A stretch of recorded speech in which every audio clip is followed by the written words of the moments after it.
কালচারটা তৈরি করেছেন তিনি, পথ দেখিয়েছেন, মমতা এদের উল্লসিত করেছেন। আজকে দুর্ভাগ্যজনকভাবে তাকে সেই কৃষ্টির শিকার হতে হলো। কোথাও কোনো মামলা করেছেন বলে আমার জানা নেই আইনজীবী হিসেবে। উনি প্রচারের আলো থাকতে ভালোবাসেন। আমি বেশ কয়েকদিন আগে বলেছিলাম যে প্রচারের আলো সরিয়ে দিন, মমতা বা ওর দলের সব ফুস মমতার হয়ে লড়াই করেছেন মমতার সঙ্গে। আমি আমার মামলা করেছি, সেখানে তিনি হয়তো ছিলেন হাজির। আসলে সংস্কৃতিটাকে উনি নিচে এমন জায়গায় নামিয়েছেন টেনে, তার দুঃখজনক প্রতিক্রিয়া আজকে ওকে মুখোমুখি হতে হলো। একদিন পুলিশ বিনা নোটিশে সমস্ত তৃণমূল নেতার বাড়িতে ছাপা মারুন, প্রচুর বেআইনি টাকা, প্রচুর বেআইনি অস্ত্র উদ্ধার হবে। উনি যদি খুব বিপদে পড়েন, ওকে রক্ষা করা কেউ যখন থাকবে না, তখন আমি থাকবো। এখন আমরা রয়েছি হাইকোর্ট চত্বরে, আর হাইকোর্ট চত্বরে ঠিক কয়েক ঘন্টা আগে একটা বিরল চিত্র দেখলো রাজ্যবাসী। মমতা বন্দ্যোপাধ্যায় ভোট পরবর্তী হিংসার ঘটনায় আদালতে এলেন সওয়াল করতে।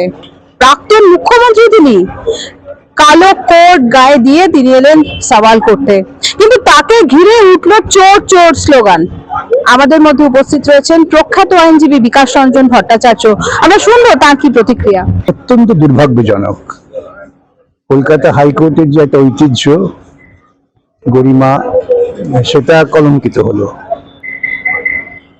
যতই হোক না কেন, দুর্ভাগ্যজনক ভাবে তিনি 15 বছরের মুখ্যমন্ত্রী। এই জনগণ তাকে ভোট দিয়েছেন, তিনি দুর্নীতি করেন জেনেই ভোট দিয়েছেন। এই যে আইনজীবীরা আজকে বলছেন, তারা অনেকেই তাকে একসময় ভোট দিয়েছেন। তিনি আদালতে এসেছিলেন বিচার চাইতে, তাকে এইভাবে অসম্মানিত করাটা আমার মনে হয় বাঞ্ছনীয় নয়। এটা বলার সঙ্গে সঙ্গে এটা বলতে বাধ্য হচ্ছি যে এই কালচারটা তৈরি করেছেন তিনি।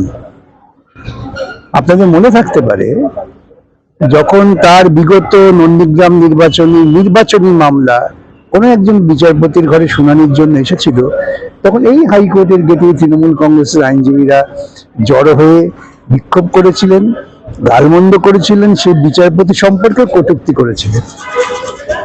তারপরে আমরা দেখেছি অভিজিৎ গাঙ্গুলিকে নিয়ে তো কি না করেছেন, কোটি কোটি টাকা খরচা করে সুপ্রিম কোর্টে যাতায়াত করেছেন।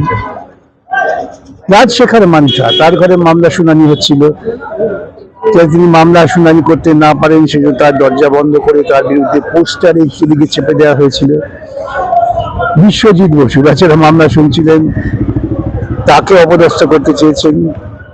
আমাকে অপদস্থ করতে চাইছেন, করুন, সে স্বাধীনতা আছে তাদের, কিন্তু বিচারপতিদের এইরকম অপদস্থ করা ইতিপূর্বে আমরা কখনো দেখিনি। এই নিকৃষ্ট যে কৃষ্টি, সেই কৃষ্টির ঠিক করেছেন, পথ দেখিয়েছেন, মমতা এদের উল্লসিত করেছেন। আজকে দুর্ভাগ্যজনকভাবে তাকে সেই কৃষ্টির শিকার হতে হলো। এটা আমাদের আদালতের গরিমার পক্ষে খুব সুখে হলো না।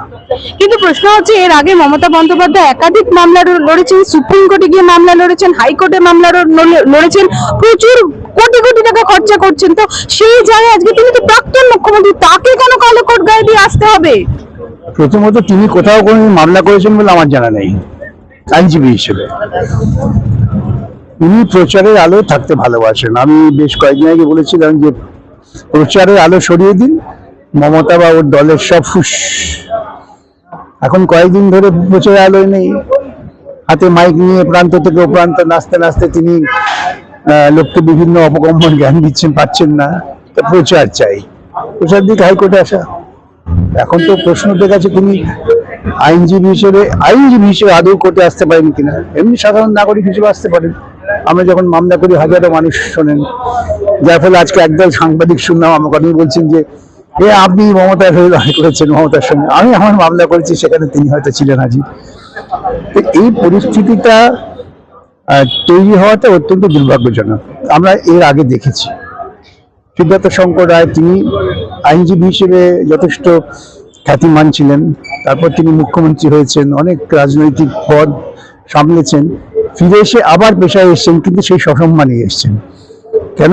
তার আইনজীবী হিসেবে এই সম্মানটা সকলের কাছে গ্রহণযোগ্য ছিল। তারপর তিনি যখন ফিরে এসছেন, লোকে তাকে গ্রহণ করেছেন, কেউ কিন্তু ঠাট্টা উপহাস করেননি। আসলে সংস্কৃতিটাকে উনি নিচে এমন জায়গায় নামিয়েছেন টেনে, তার দুঃখজনক প্রতিক্রিয়া আজকে ওকে মুখোমুখি হতে হলো। সুজিত বসুর পর দিলীপ মণ্ডল, একাধিক বিধায়ক তারা একে একে গ্রেফতার হচ্ছেন, কেউ প্রাক্তন কেউ বর্তমান। এর পর কে? দেখুন, আমি হয়তো জানি না আপনার চ্যানেলে বলেছিলাম কিনা, বিগত 1 বছর ধরে আমি একটানা বলে আসছি যে একদিন পুলিশ বিনা নোটিশে সমস্ত তৃণমূল নেতার বাড়িতে ছাপা মারুন, প্রচুর বেআইনি টাকা, প্রচুর বেআইনি অস্ত্র উদ্ধার হবে। পুরনো দেখবেন আপনার আর্কাইভ খুলে, যেদিনকে বপটুয়ের ঘটনা ঘটছে তারপর থেকে আমি বলে আসছি। পুলিশ তো সে কাজ করেনি কেন? পুলিশ মন্ত্রী নিজে অপরাধী তাই। এখন তো পুলিশের কাছ থেকে সেই বাধাটা সরে গেছে। তাই এই সমস্ত আইন যদি আইনের পথে চলে, ইতিমধ্যে আরএসএস পথে নেমে গেছে। আরএসএস নেমে বলে দিয়েছে মমতাকে রক্ষা করতে হবে। তখন দেখতে পাচ্ছি বিরোধী পরিষদটা বামপন্থীদের দিকে চলে যাচ্ছে। সুতরাং এই আরএসএস এর নৃত্য দেখে মনে হচ্ছে আবার ভূতের নৃত্য শুরু হবে। আসল অপরাধীরা আবার কিছুদিন নাচানাচি করে আড়ালে চলে যাবে। মমতা বন্দ্যোপাধ্যায় বলছেন যে রাজ্যে বুলডোজার নীতি চলবে না। এটা তো আমি সওয়াল করেছি, আমার সওয়ালটাকে পুনরাবৃত্ত করেছে, তাই কিছু বলবো না। আপনার সঙ্গে দেখা হলো, মুখোমুখি দেখা হয়েছে? না, আমি সওয়াল করে যখন চলে আসছি তখন দেখলাম আরে কল্যাণের পাশে বসে আছে একজন ছেলেচানা মুখ, এই পর্যন্ত। সম্ভবত পডকাস্টে যে যদি আইনজীবী হিসাবে আপনি এবং মমতা বন্দ্যোপাধ্যায় একসাথে সওয়াল করেন, তখন আপনি বলেছিলেন আমি এই কল্পনার কোনো প্রশ্নের উত্তর দিলে আমার মামলা আমি সওয়াল করেছি, ওদের মামলা কল্যাণ সওয়াল করেছে। কল্যাণ একজন পরিচিত আইনজীবী, প্রশ্ন আসছে না। মমতার সাথে কোন পাশাপাশি কেস লড়বেন? উনি যদি খুব থাকবেন নিশ্চয়ই ব্যক্তিগতভাবে মমতা বন্দ্যোপাধ্যায়ের পাশে থাকবেন। যদি যখন ওর পাশে কেউ থাকবে না, যখন ও অসহায় হয়ে পড়বে, তখন ওকে মানবিক দিক থেকে আমি পাশে থাকবো।